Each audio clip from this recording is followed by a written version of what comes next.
बिस्मिल्लाहिर्रहमानिर्रहीम। अस्सलाम वालेकुम नाज़रीन, आप यूट्यूब चैनल देख रहे हैं। मैं इमरान ख़ान हूँ। मरी के अंदर इंतहाई अफसोसनाक वाक़या पेश आया।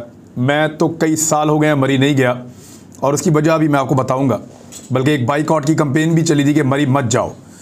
उसके लिए कोई रीज़न दें। तो इंतज़ामिया की बड़ी बेहिसी होती है, जो मरी की इंतज़ामिया है, हुकूमतों की भी होती है, मकामी लोगों की भी होती है।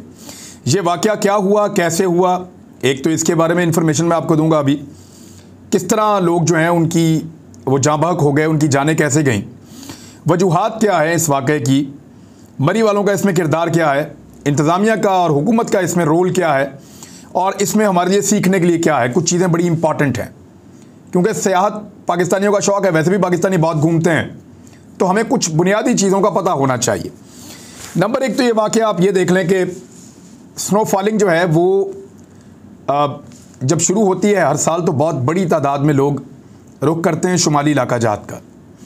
तो उसमें जो सबसे करीबी इलाका है, जो सबसे आसान है, जहाँ पे सड़क भी मौजूद है, मोटरवे टाइप की रोड भी बनाई थी मियाँ साहब के दौर में, और कुछ एक्सेस है, तो उसकी वजह से ये ज़रा आसान है।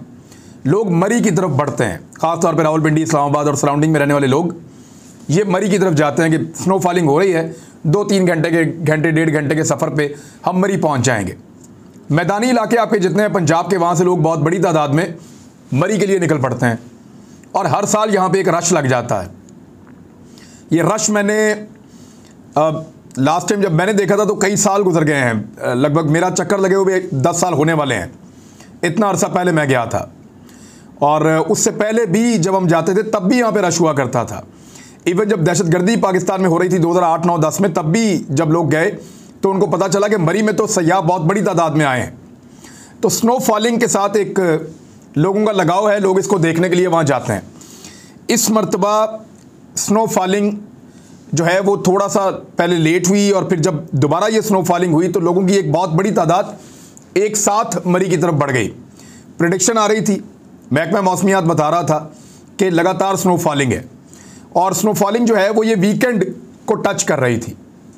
यानी जब आप वीकेंड की तरफ जाते हैं, अब जुमेरात, जुम्मा, हफ्ता, एतवार, तो इन दिनों में लोग छुट्टी कर लेते हैं, एक आधी छुट्टी शामिल करते हैं बीच में।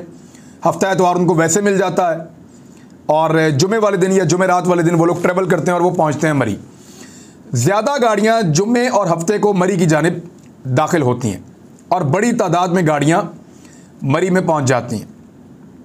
वफाकी वज़ीर इत्तलाआत फवाद चौधरी साहब ने इसी के ऊपर एक स्टेटमेंट जारी किया कि 1 लाख से ज़्यादा गाड़ियाँ पहुँच चुकी हैं मरी में, होटलों के किराए कई गुना हो चुके हैं। हालांकि ये दोनों एतराफ़ जुर्म है। एक तो मरी में इतनी गाड़ियों की गुंजाइश ही नहीं है। जो टोटल पार्किंग है मरी के अंदर वो 10,000 गाड़ियों की, पूरे खित्ते के अंदर वहाँ पार्किंग नहीं है प्रॉपर। 10,000 गाड़ियों की पार्किंग नहीं है। मुझे एक दोस्त कह रहे थे कि 4,000 गाड़ियों की टोटल पार्किंग है। मैं बहुत भी मार्जिन दूँ तो 10,000 दे दूँगा। तो 10,000 गाड़ी की पार्किंग में जो गाड़ियाँ वहाँ पर 10,000 खड़ी हो सकती हैं, वहाँ 1 लाख से ज़्यादा गाड़ियाँ चली गई हैं, और वफाकी वज़ीर इत्तलाआत उसको एक माशी कामयाबी करार दे रहे हैं, ये सोचे बगैर कि वहाँ तो डिज़ास्टर हो सकता है। ये जो गाड़ियाँ जा रही हैं ये पार्क कहाँ पे होंगी, ये खड़ी कहाँ पे होंगी। तो एक तो वो कह रहे थे कि बहुत बड़ी इकोनॉमिक एक्टिविटी है, पाकिस्तान तरक्की कर रहा है, उन्होंने इसको इस एंगल से देखा, और इसी एंगल के ऊपर अब तनकीद हो रही है, होनी भी चाहिए। दूसरा, उन्होंने कहा कि होटलों के किराए कई गुना बढ़ चुके हैं। इसका मतलब है वहाँ एक ब्लैकमेलिंग चल रही है, कोई निज़ाम, कोई सिस्टम काम नहीं कर रहा। यानी जब होटलों का एक किराया होता है ना, गवर्नमेंट के साथ चीज़ें गवर्नमेंट देखती है कि होटल है, इस नौयत का होटल है, यहाँ तक किराया जाएगा, इससे ऊपर नहीं जाना चाहिए। सीज़न में चले थोड़ा बढ़ जाता है, सीज़न ना हो तो थोड़ा कम हो जाता है। अब ये तो नहीं होना चाहिए कि 3,000 वाला होटल जो है कमरा, वो आपको वो कहें जी हम आपको 25,000 रुपये में देंगे, आपको 20,000 रुपये में देंगे, आपको 15,000 रुपये में कम से कम देंगे। तो जब ये सूरत हाल पैदा होती है, वहाँ पर भी हुकूमत की नाअहली है कि कई गुना किराए बढ़ गए हैं, और ये फवाद चौधरी साहब इसका एतराफ़ कर रहे हैं अपनी वीडियो में। लोग बहुत बड़ी तादाद में जा रहे थे, इंतज़ामिया सो रही थी, किसी को होश नहीं था, क्योंकि किसी को नहीं लगता कि कुछ हो सकता है। और हुआ क्या, जब लोग पहुंचे तो स्नो फॉलिंग शुरू हुई, और वो इतनी तेज़ थी कि नॉर्मल नहीं थी। देखिए, बर्फ़बारी हमें बड़ी फैसिनेट करती है, पंजाबी और पंजाब के मैदानी इलाकों में या सिंध में रहने वाले लोगों के लिए बहुत फैसिनेशन है, बहुत खुश होते हैं लोग बर्फ़बारी को, बर्फ़ को गिरते हुए देखकर। लेकिन अगर ये ज़्यादा हो और तेज़ी से हो तो ये एक आफत बन जाती है। वहाँ जो मकामी लोग हैं उनसे पूछें कितनी मुश्किलात का सामना करते हैं वो लोग ज़िंदा रहने के लिए। चाहे स्वात में हो, मालम जब्बा में हो, कलाम में हो, नारान कागान में हो, आप दीगर जो कश्मीर के इलाके हैं वहाँ पे हों, या आप गिलियात में हो, मरी में हो, यहाँ बहुत सारी मुश्किलात होती हैं बर्फ़बारी के साथ जो साथ आती हैं। लेकिन क्योंकि सयाह वो सिर्फ स्नोफॉलिंग को एंजॉय करने जाते हैं, अब ये जो बर्फ़बारी हुई है ये लिमिटलेस, बहुत ज़्यादा बर्फ़बारी हुई और बहुत तेज़ी से हुई। कई कई फुट बर्फ़ जमा हो गई। होटल जो थे वो मौजूद नहीं थे, लोग वहाँ तक पहुँच नहीं पा रहे थे, सड़कों के ऊपर गाड़ियाँ आगे नहीं बढ़ रही थी, गाड़ियों के साथ चेन मौजूद नहीं थे। वो गाड़ियाँ जहाँ जहाँ पे गई वो बर्फ़ के ऊपर स्किड होती हैं, वो फंस के खड़ी हो गई। पीछे से और गाड़ियाँ आई, वो भी फंस गई, और आई, वो भी फंस गई। हज़ारों गाड़ियाँ सड़कों पे फंस गई। और सड़कें खोलने वाला जो निज़ाम था, मेरी वहाँ पे जो सयाह थे उनमें से कुछ से बात हुई, वो कहते हैं जी कि बाकायदा वो गाड़ी आती थी, वो बुलडोज़र बड़ा वाला, वो सड़क के ऊपर से बर्फ़ को हटाता था, वो थोड़ा सा आगे जाता था, पीछे से फिर उसी तरह बर्फ़ होती थी। इतनी ज़्यादा स्नोफॉलिंग थी कि गाड़ियों को निकालना मुश्किल हो रहा था। वो थोड़ा सा आगे जाता था, जैसे 50 मीटर 40 मीटर, पीछे से फिर पूरी सड़क के ऊपर जो है वो स्नोफॉलिंग हो जाती थी। बहुत शदीद स्नोफॉलिंग थी, लोग अपनी गाड़ियों के अंदर बंद थे। अब जो लोग गाड़ियों के अंदर बंद थे उन्होंने मिसकैलकुलेट किया हुआ था कुछ चीज़ों को। यानी इंसानी जिस्म जो है उसको जब आप ठंडा करते चले जाएं, 37 डिग्री सेंटीग्रेड नॉर्मली इंसानी जिस्म का टेम्परेचर होता है, 35 डिग्री सेंटीग्रेड तक पहुंच जाए नीचे तो फिर प्रॉब्लम शुरू हो जाती है। हमारे अपने दिमागों के अंदर एक थर्मोस्टेट का सिस्टम लगा हुआ है जो काम करता है।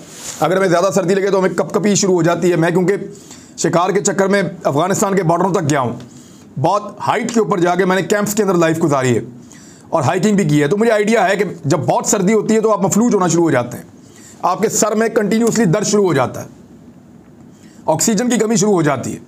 तो ये जो लोग गाड़ियों के अंदर बंद थे, अब ये ट्रेन तो नहीं थे, इनको तो नहीं पता था कि हमारे साथ क्या होने जा रहा है। जब बर्फ़ बहुत ज़्यादा बढ़ गई तो कुछ मकामात पे ये रिपोर्ट हुआ है कि जो साइलेंसर्स थे जो कार्बन मोनोऑक्साइड को बाहर खारिज करते हैं, वहाँ रुकावटें पैदा हुई और वो कार्बन मोनोऑक्साइड गाड़ी के अंदर दाखिल होना शुरू हुई और गैर महसूस तरीके से लोगों की मौत हुई है। वो निढाल होते चले गए और उनको पता भी नहीं चला और उनके साथ क्या हुआ। दम घुटने से हलाकतें हुई हैं और कुछ लोगों को बहुत शदीद सर्दी की वजह से उनके जिस्म के आज़ा काम करना छोड़ देते हैं, यानी दिल काम नहीं करता, सांस का निज़ाम काम नहीं करता, उसकी वजह से भी हलाकतें होती हैं। इसको कहते हैं हाइपोथर्मिया। जब आपको जिस्म लगातार ठंडा होता चला जाए तो आपके जो दिमाग का थर्मोस्टेट है वो काम करना बंद कर देता है, जिस्म को गर्म करना बंद कर देता है, थक जाता है वो। और जब ऐसी सूरत हाल हो तो फिर आपके पास यही होता है कि अपने जिस्म को आप गर्म करें। आप कैसे कर सकते हैं? आग के ज़रिए से, गर्म कपड़ों के ज़रिए से, वर्जिश के ज़रिए से, मूव करने के ज़रिए से आप अपने आप को गर्म कर सकते हैं। लेकिन अगर आपके साथ गाड़ी में बच्चे, ख़वातीन और बुज़ुर्ग मौजूद हैं तो फिर आप ये एक्सरसाइज भी नहीं कर सकते। हमारे यहाँ पे सियाहत का लोगों को शौक़ है लेकिन शऊर नहीं है। गवर्नमेंट ने कभी लोगों को बताया ही नहीं कि आपने किसी इलाके में जाना है तो क्या आपकी हिफाजती तदाबीर होनी चाहिए। यानी अगर आप बहुत सर्दी वाले इलाके में जा रहे हैं, माइनस टेम्परेचर में जहाँ बर्फबारी हो सकती है, तो आपके पास वाटर प्रूफ जूते होने चाहिए, आपके पास गर्म कपड़े होने चाहिए, आपके पास एक बरसाती कम से कम होनी चाहिए कि अगर स्नोफॉलिंग शुरू हो गई है, कोई इमरजेंसी है, आपको मूव करना है तो आप बगैर भीगे मूव कर सकें। और भी बहुत सारी मल्टीपल चीज़ें होती हैं लेकिन हर आदमी इसको समझता नहीं है। तो हुकूमत की जिम्मेदारी क्या होती है कि उनको पहले से पता हो कि कितने लोग सियाहत के लिए किस इलाके में जा रहे हैं, वहाँ कितने कमरे अवेलेबल हैं, कितनी पार्किंग अवेलेबल है, कितने लोगों को जाने देना है और कितने लोगों को नहीं जाने देना है, और इससे ज़्यादा तादाद में लोग जब पहुँचेंगे तो किस तरह के इंतजाम करने हैं और हालात को कंट्रोल करने के लिए कौन कौन से इदारे चौकस रहने चाहिए। इस हुकूमत को ये तो पता था कि कितने लोग जा रहे हैं, ये भी पता था कितनी गाड़ियाँ मूव की हैं, ये भी पता था कि लोग बहुत बड़ी तादाद में हैं, लेकिन ये नहीं पता था कि उसका नतीजा क्या निकल सकता है। यानी इस वीकेंड के ऊपर जब लोग बहुत बड़ी तादाद में पहुंचे और गाड़ियों में बंद हो गए, कईयों को होटलों में कमरे ही नहीं मिले। और यहाँ पाकिस्तान में लोग सैर के लिए जाते कैसे हैं? देखें, ऐसे जाते हैं, चलो भाई मरी चलें, गाड़ी निकाली, कपड़े गाड़ी में फेंके, बीवी बच्चों को बिठाया, मरी निकल के पेट्रोल डाल के। ना ये पता है किस होटल में जाना है, ना ये पता है किस रोड पे जाना है, ना ये पता है कि वहाँ कोई बुकिंग है, कुछ पता। पूरी दुनिया के अंदर जो सयाहत है वो एक इंडस्ट्री बन गई है और हुकूमतों ने बनाई है, लोगों का कसूर नहीं है, हुकूमतों ने, इंतजामिया ने बनाई है। 4 यूनिवर्सिटी के तालिब इल्म होना तो वो पूरे मरी को आपको रजिस्टर करके दे सकते हैं। जो बंदा पाकिस्तान के जिस हिस्से से जाना चाहे मरी में, तो पहले उसका होटल बुक हो, उसको पता हो कि मेरा फलां होटल इस तारीख को बुक है, इस तारीख को मैं उसमें एंटर हो जाऊंगा, इस तारीख को मैं वहां से एग्जिट हो जाऊंगा। उसके पास अपना बुकिंग नंबर होना चाहिए। टेलीफोन के ऊपर बुकिंग हो जाती है, व्हाट्सएप के ऊपर बुकिंग हो जाती है, ईमेल के ऊपर बुकिंग हो जाती है। 100 तरीके हैं और हर आदमी को यह तरीका इस्तेमाल करना आता है। आप पहले अपनी कराची से चल रहे हैं, लाहौर से जा रहे हैं, मुल्तान, सरगोदा, गुजरांवाला, कहीं से भी आप जहां से जा रहे हैं, रावलपिंडी से, आपके पास आपके होटल की बुकिंग होनी चाहिए कि जनाब मेरा मरी में फलां होटल बुक है, मैंने उसका 5,000 रुपया किराया मैंने बुक करवा लिया हुआ है, मैं इस तारीख को वहां पहुंच जाऊंगा। बात खत्म। इजी पैसा कर दें। और 100 तरीके हैं। आपका होटल बुक है, आप वहां जाएंगे, सीधा जाके होटल में रहेंगे। अब होता क्या है, लोग पहुंच जाते हैं मुंह उठा के, बहुत बड़ी तादाद के अंदर। देखिए इस वक्त ये करने की बात नहीं है, लेकिन हकीकत है। अब क्या करें, लोग चले जाते हैं वहां पे, कोई हुकूमत ने, इंतजामिया ने सिस्टम ही नहीं बना के दिया हुआ। वहां जाके होटल का कमरा ढूंढते हैं, फिर 2,000 वाला कमरा 10,000 का, 12,000 का मिलता है। फिर बाद वक्त गाड़ी में ऐसे सोना भी पड़ता है, आपके पास पैसे भी नहीं होते, लोग मजबूर करते हैं। और वहां जो लोग इस इंडस्ट्री से वाबस्ता है सियाहत की, वहां पे वो फिर फायदा उठाते हैं इस मौके से। कोई आपको चेन बेच रहा होता है, गाड़ी को चेन लगा लो, 3,000 रुपया दे दो। कोई आपको चाय का कप जो है वो 5 गुना 10 गुना कीमत पे बेच रहा होता है। कोई बंदा जो है वो आपकी गाड़ी का धक्का लगाने के पैसे ले रहा होता है। कोई बंदा पेट्रोल 4 गुना कीमत पे बेच रहा होता है। यानी हर बंदा आपसे फायदा उठा रहा होता है। कोई गर्म चीज, कोई टोपी, कोई दस्ताने, हर बंदा आपसे फायदा उठा रहा होता है, क्योंकि आप बगैर प्लानिंग के सियाहत के लिए उन इलाकों में गए होते हैं। पूरी दुनिया में चले जाएं, गोरे जहां जाते हैं तैयारी करके जाते हैं, प्लानिंग करके जाते हैं, हम लोग मुंह उठा के चले जाते हैं। वेरी अनफॉर्चुनेट जो लोग जांबाक हुए हैं, मेरी तमाम हमदर्दियां उनके साथ हैं। लेकिन हमारी हुकूमत ने और इंतजामिया ने कभी कोई मैकेनिज्म बनाकर नहीं दिया कि लोगों को फैसिलिटेट किया जाए। जानवरों की तरह ठूस देते हैं हर जगह के ऊपर। यह ज्यादती है। बगैर बुकिंग के लोग पहुंच जाते हैं और जहां पहुंचते हैं वहां पे फिर 5-5 गुना 6-6 गुना पैसे भी देते हैं।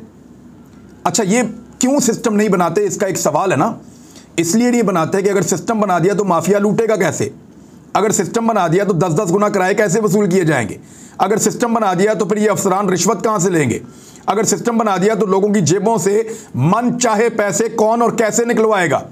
यानी नुकसान पब्लिक का ही करते हैं। सिस्टम ना बना के पब्लिक का नुकसान कर रहे हैं। एक तरफ उनकी जानें ले रहे हैं, दूसरी तरफ उनकी जेबें जो हैं वो भी काटी जा रही हैं। किस तरह की टेलीफोन कॉल्स हैं और किस तरह की मिन्नतें लोग कर रहे थे वहां से निकलने के लिए। लेकिन ये एक डिजास्टर था, और जब ऐसा डिजास्टर आ जाए, एक दफा ये हो जाए, तो फिर इसको संभालना बहुत मुश्किल होता है। बिजली का निज़ाम दरम बरम है, ट्रैफिक का निज़ाम बिल्कुल ख़राब है, लगातार स्नो फॉलिंग हो रही है। अब कुछ चीज़ें संभली हैं, अब फिर आगे दोबारा स्नो फॉलिंग का एक नया स्पेल आ रहा है और बहुत ज़्यादा स्नो फॉलिंग होने वाली है। और जहाँ पे मरी के लोगों के किरदार की मैं आपको बात करूँ, कुछ लोगों ने बड़ा अच्छा काम किया। वो लोगों की जानें बचाने के लिए उन्होंने अपने दरवाजे खोल दिए। वो लोगों को बचाने के लिए भाग दौड़ भी कर रहे थे। बड़े अच्छे लोग भी हैं, हमारे सारे भाई हैं, पाकिस्तानी हैं। लेकिन मरी में कुछ तबकात ऐसे हैं जो लोगों की मजबूरियों का फ़ायदा उठाते हैं, सयाहों को टॉर्चर भी करते हैं, ज़्यादती भी करते हैं। मैं आपको छोटा सा वाक़या बताता हूँ, आपको समझ आ जाएगी। मैंने कई दफ़ा देखा है माल रोड पे खड़े होकर कि एक गाड़ी के साथ जब दूसरी गाड़ी टकराने लगती है ना, तो मरी के नौजवान साइडों पे खड़े होकर देख के ना तो तालियां बजाते हैं, ए लग गई, और फिर एक दूसरे के हाथ पे हाथ मार के हंसते हैं। मैंने अपनी आंखों से देखा है, सब जितने से आ गए हैं सब ने देखा होगा। उन्हें दुखी नहीं होता कि एक आदमी की गाड़ी है बेचारे की, वो स्लिप हो रही है, उसकी जान नहीं बचा सकते या उसको सेफ नहीं कर सकते, तो कम से कम उसका मजाक तो ना उड़ाएं। वो गाड़ी दूसरी गाड़ी से आगे टकराती है तो उसको वो सेलिब्रेट करते हैं, एंजॉय करते हैं। मैंने अपनी आंखों से देखा। यहाँ मरी से हम बुरबन की तरफ जा रहे थे, तो नीचे से, काफ़ी पहले की बात है, नीचे से एक रास्ता था ऐसे ऊपर, पहले नीचे उतरती है सड़क, फिर ऊपर जाती है। तो नीचे एक ट्रक जानबूझ के मकामी लोगों ने खड़ा किया हुआ था। मैंने बाद में जाके, मैं और मेरे वालिद से हमने जाके पता करवाया ये ट्रक किसका है। हर गाड़ी का मालिक था, वो ट्रक का मालिक वहां पे नहीं था। जानबूझ के वहां पे ट्रक खड़ा किया हुआ था कि उस ट्रक की वजह से गाड़ियां फंस के गुजरती हैं, और जैसे ही गाड़ी फंसती है, हल्की सी स्नो फॉलिंग हो रही थी, वो गाड़ियां ऊपर चढ़ने से इनकार कर देती हैं। फिर सामने पत्थरों के ऊपर लड़के बैठे हुए थे, चेने पकड़ के हाथ में। वो जैसे ही आपकी गाड़ी फंसती थी उस ट्रक की वजह से, वो नीचे आते हैं, आके आपको कहते हैं जनाब ये चेन आप ले लें, 3,000 रुपये हम आपसे लेंगे, ये गाड़ी आपकी ऊपर चढ़ जाएगी। आप उनसे चेन ले लें तो फिर वो आपको चेन चढ़ा के आपसे 3,000 रुपये लेके आप 50 मीटर ऊपर जाते हैं, आगे सड़क सीधी, आप निकल जाते हैं। और वो लोग बैठ के आपकी बेबसी का वहां तमाशा देख रहे हैं, एक ट्रक जानबूझ के खड़ा करके, और कोई इंतजामिया वहां नहीं है। मैंने शिकायत भी की थी, कोई एक्शन नहीं, वापस आया हूं, ट्रक वहीं पे खड़ा था। बदमाशी है। और अगर आप ये कहें कि मैंने चेन नहीं लेना आपसे, तो फिर वो आपकी गाड़ी के ऊपर हाथ मारते हैं जोर जोर से हाथ निकालो, जल्दी निकालो, ट्रैफिक आ रही है, फंस रही, आपको जलील करते हैं आपकी फैमिली के समेत कि निकालो गाड़ी, जल्दी करो, जोर जोर से हाथ मारते हैं गाड़ियों के ऊपर, ताकि आप मजबूर होकर उनको 3,000 दे के चेन लगवा के वहां से आप गाड़ी निकालें। लाखों रुपए ऐसे बनाते हैं, रोजाना बनाते हैं। जब भी स्नोफॉलिंग होती है उनको लगता है ये उनका सीजन लग रहा है। भाई आप लोगों की मजबूरियों से खेल रहे हैं, वो मुसाफिर हैं बेचारे, सयाह हैं, उनकी खिदमत करें, अल्लाह ताला वैसे ही बरकत डालेगा। आप माल रोड के ऊपर, मैं आपको शर्तिया कहता हूं, आप जाके गाड़ी खड़ी करें। एक बच्चा आएगा आपको आकर कहेगा कि आपकी गाड़ी का मैं ध्यान रखूं, तो आप उसे कहेंगे बेटा गाड़ी तो यहां पार्किंग में खड़ी है, खैर है। नहीं, फिर किसी ने लाइन लगा दिया ना गाड़ी पे, किसी ने अगर लकीर मार दिया ना ऐसे करके गाड़ी पे, फिर मुझे ना कहना। वो आपको इस अंदाज में कहेगा कि एक्चुअली वो आपको ये बता रहा है कि तेरे जाने के बाद मैं तेरी गाड़ी के ऊपर लकीर लगाऊंगा, मुझे 100 रुपए का भत्ता देकर जा, नहीं तो ये लकीर लगी रहेगी तेरी गाड़ी के ऊपर। फिर आप मजबूरन उसको 100 रुपया देंगे, ले बेटा मेरी गाड़ी का ध्यान रख। फिर आप जाएंगे, जाके खाना खा के माल रोड से वापस आएंगे। ये दर्जनों दफा ये वाकया भी हुआ, बेशुमार लोगों ने बताया।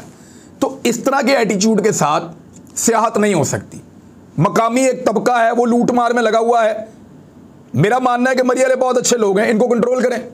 और दूसरा, इंतजामिया और हुकूमत, खुदा का वास्ता अगर आप चाहते हैं कि सियाहत पाकिस्तान में बेहतर हो तो कोई मैकेनिज्म बनाएं। जो बंदा घर से चले उसको पता हो मेरा होटल बुक है, जब मरी के अंदर एंटर हो अपना वो नंबर दे, पिन नंबर, कि जनाब मेरा ये नंबर है, ये मेरी गाड़ी का नंबर है, देख लें आप, चेक कर लें, मेरा होटल बुक है, हम इतने लोग हैं, हम जा रहे हैं। जिनके पास बुकिंग है वो चले जाएं, जिनके पास नहीं है उनको रोक लो, और जिनके पास नहीं है और वो वहां के रहने वाले हैं तो उनको आप जाने दें।